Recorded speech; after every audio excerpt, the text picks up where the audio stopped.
They called her the invisible juror. Seat number 9, middle-aged, quiet, wore oversized cardigans and carried a notepad thicker than the trial transcript itself. No one remembered her name until everything fell apart. She was just the school librarian, the court clerk had joked. The lead prosecutor, a slick-talking, high-powered figure named Victor Harland, never even made eye contact with her. He had his sights set on the loudest jurors, the ones nodding along with his every word. This wasn't just any case. This was the retrial of media mogul Leonard Weinstein, accused of assault, bribery, witness tampering. His previous conviction? Overturned on technicality.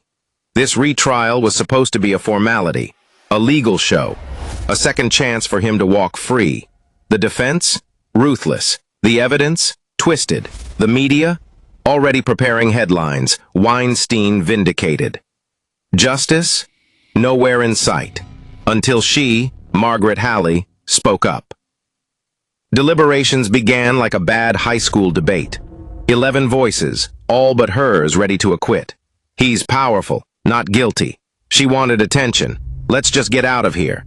Margaret didn't raise her voice. She just opened her notepad. Page after page. Every contradiction, every gap, every slip in Weinstein's story. She didn't argue. She showed. Dates that didn't line up. Witness statements that changed mid-testimony. A juror whispered, "Wait, is that right?" Another leaned in. The seed of doubt planted. Victor Harland's confidence began to unravel outside the deliberation room. Leaks, whispers. Jurors aren't unanimous. Someone's holding out. He smirked, sure it would fall in his favor. After all, one librarian couldn't stop the machine. Inside the jury room, things turned. A younger juror, Ava, began flipping through Margaret's timeline. "She's right," she muttered. The room grew tense. One by one, support for acquittal cracked, until only 3 remained. And that's when the pressure began. They weren't just debating a verdict, they were fighting a system. Whispers of juror misconduct, anonymous notes slid under the hotel room door, security footage mysteriously lost. Margaret wasn't afraid.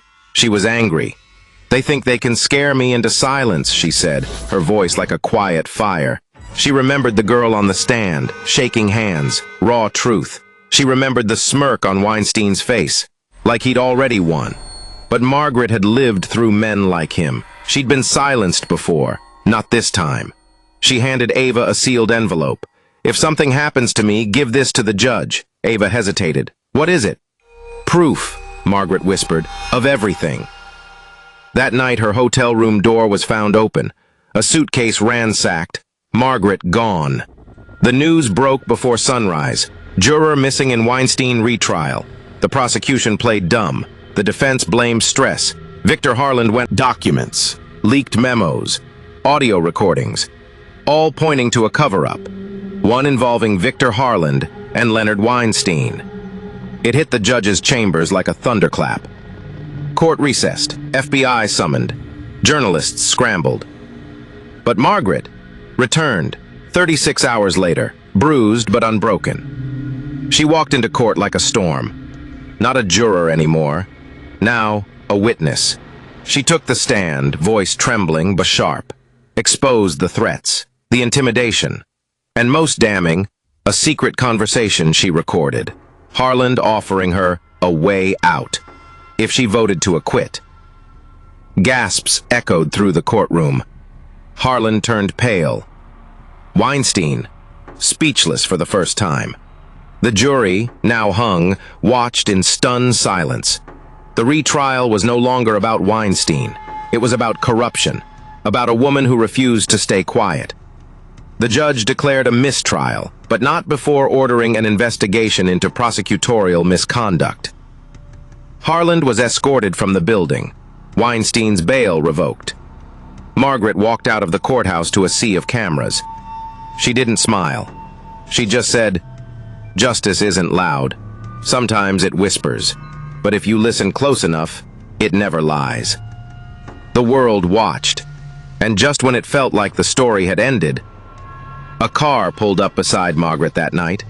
The window rolled down. A voice. "You made some powerful enemies." A flash of light. A photo slipped into her hand. It was her, from months ago, at her local library, unaware she was being followed. She looked up. The car sped off, and the whisper of something far darker echoed in her mind. What if Weinstein was just the beginning? In a retrial rigged by power and corruption, one underestimated juror, Margaret, turned the tide by documenting the truth no one else wanted to see. Her quiet courage exposed a much deeper conspiracy, leading to a total upheaval of the case. Just when it seemed justice had prevailed, a chilling clue revealed a larger threat lurking in the shadows. Justice whispered once. Now, it's ready to scream. It was supposed to be over. The courtroom had cleared, the headlines had shifted, and Margaret Halley, the librarian turned whistleblower, was back behind her desk, shelving books and sipping lukewarm tea like she hadn't just cracked open a high-level conspiracy. But paranoia doesn't clock out. Not when you've been followed. Not when the photo left on your doorstep shows you standing inside your home, taken from the street, 2 stories below. She tried to ignore it. Tried to pretend the silence meant safety. Until the library lights flickered. Until the same black sedan appeared outside, twice in one day. Until her dog Oliver never came home. Margaret knew she hadn't just exposed Leonard Weinstein. She'd pierced something bigger, something older, a network. One that didn't forgive betrayal. Ava, the younger juror, hadn't stopped digging either. Late-night calls, emails that bounced back, her apartment broken into, only her laptop missing. They met at a bus stop, speaking in coded fragments. "There's a name," Ava whispered. "A woman, funded Harlan's campaign, owns half the buildings in the financial district." Margaret's heart thudded. A name she remembered from the sealed documents in the envelope.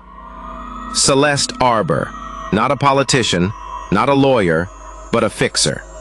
The kind of person who never shows up in photos, but makes people disappear from them. Margaret filed a FOIA request. It vanished. She tried to contact an old friend in the DOJ. His voicemail played once, then his line went dead. The deeper she looked, the clearer the truth became. Weinstein was never the target. He was a pawn, a distraction. The real game was still unfolding, right beneath the city's polished glass towers. Then came the envelope, unmarked, left inside her mailbox. Inside, a single USB. No note, just a label. Reading room. She plugged it in, alone, curtains drawn. It was a surveillance recording, grainy footage, a conference room, Victor Harland and Celeste Arbor. Harland, "The librarian's a problem." Arbor, "Then let's turn the page."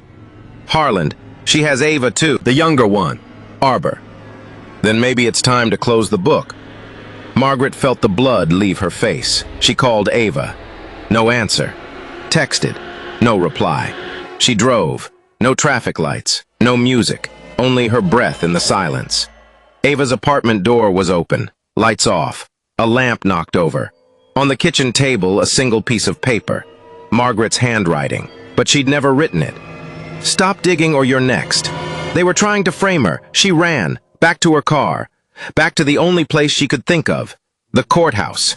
The same courthouse where Weinstein once smiled like a man immune to consequence. Now she burst in, disheveled, panicked, found the judge, told him everything. He didn't believe her. Okay, until she played the USB. His face changed, like he was watching the foundations of the justice system rot in real time. He leaned in. "Margaret, I need you to disappear." "What?" "You don't understand. If Arbor finds out you know this much, it's not just your life at stake." She backed away. "No, I'm done running." "I'm not asking you to run," he said. "I'm asking you to survive." That night, a news alert broke. Second Weinstein juror missing. Ava Locke feared kidnapped. Margaret knew it was a message. Say not just to her, say to everyone. Say to stay quiet, to fall in line. But Margaret Halley didn't burn down an empire just to watch another rise in its place. She contacted a reporter she once trusted, an independent journalist named Raj Malik, the one who'd been blacklisted after publishing documents on campaign fraud. He met her at a diner, far from the city. She handed him everything. Arbor, the USB, the recordings, the paper trail. Even the list of names Weinstein had written down during the trial, the people he said would clean it up if things went bad. Raj leaned back. You know, once I print this, they'll come for both of us. Margaret looked out the window. They already are. The next morning, the expose went live. Inside the Justice Cartel, the true power behind Weinstein's retrial.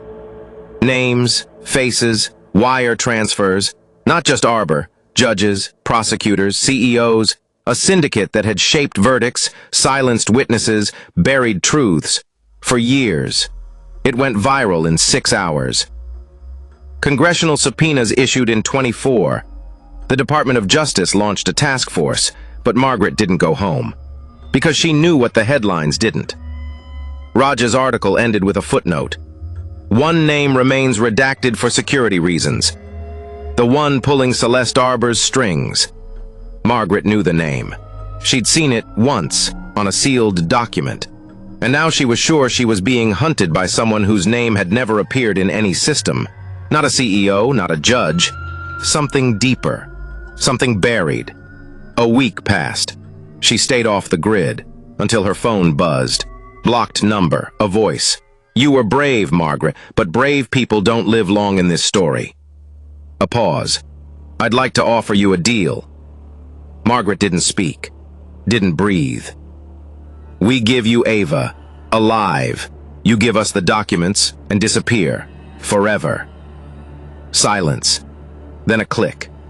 Margaret stared at the wall, at the map with red strings, at the pinned photo of Arbor, at the circled name beneath it, and she whispered, I'm not done yet. After surviving threats and exposing the corrupt retrial of Leonard Weinstein, Margaret Halley finds herself in the crosshairs of a deeper, more dangerous conspiracy. With jurors vanishing and powerful enemies closing in, she teams up with a rogue journalist to ignite a national firestorm. But just as the truth begins to surface, a terrifying offer is made, forcing her to choose between justice and survival. The deeper you go, the darker it gets. But sometimes, the only way to burn the system is from the inside out. They tried to close the book on her, but she just turned the page. 2-2. The room was silent, except for the soft hum of an old fan spinning above Margaret Halley's head. She stared at the burner phone in her hand. We give you Ava. You give us the documents. And disappear. Forever. They thought she'd break. They didn't understand this wasn't about documents anymore. It was about truth. And the truth had teeth. She turned to the corkboard. Dozens of names, photos, arrows. At the center, one label in red ink. The architect. Not a myth, not a metaphor, a real person. Someone who moved politicians like pawns. Someone who built the system that shielded monsters like Leonard Weinstein. And now, someone who wanted her gone. Margaret met Raj Malik again, this time in an abandoned train yard far from cell towers. He looked thinner, eyes hollow. They're bleeding us dry, he muttered. Every source I had. Gone. Threatened. Discredited. One was found dead last night. Accidental overdose. He didn't even drink. Margaret's voice didn't waver. They offered me Ava. Raj froze. You believe them? I don't care. I'm going to find her. Because Ava wasn't just a victim. She was the first person who listened, who believed her. And Margaret wasn't about to let the system erase her like it had so many others. She traced Ava's last GPS ping to a warehouse on the edge of the city's industrial district.